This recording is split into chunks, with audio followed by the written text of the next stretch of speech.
माई कौन बाबा हरदी चढ़ावे लेना। आगे माई कौन बाबा हरदी चढ़ावे लेना।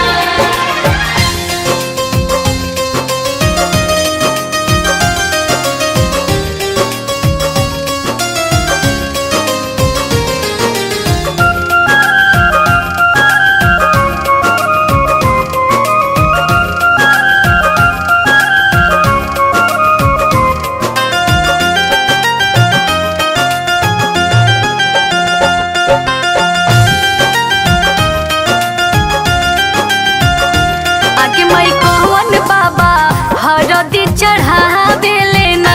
आगे माई कौन बाबा हरदी चढ़ावे लेना।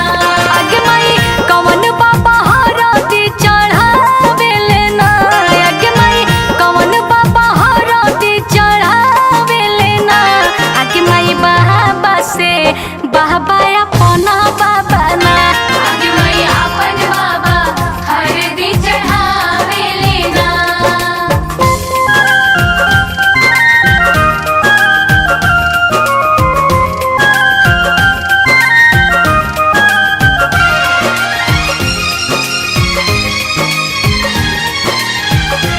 आगे माई कौन चाचा हरदी चढ़ावे लेना। आगे माई कौन चाचा हरदी चढ़ावे लेना। आगे माई कौन चाचा हरदी चढ़ावे लेना। आगे माई कौन चाचा हरदी चढ़ावे लेना। आगे माई चाचा से चाचा अपना चाचा ना। आगे माई अपन चाचा हरदी चढ़ावे लेना।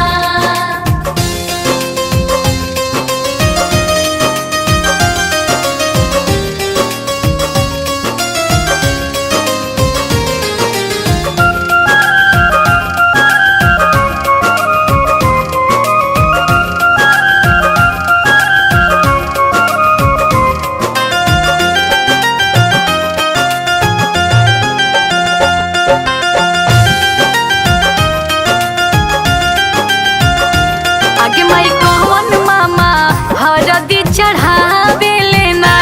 आगे माई कौन मामा हरदी चढ़ावे लेना। आगे माई कौन मामा हरदी चढ़ावे लेना। आगे माई कौन मामा हरदी चढ़ावे लेना। आगे माई मामा से मामा अपना मामा ना। आगे माई अपन मामा हरदी चढ़ावे लेना।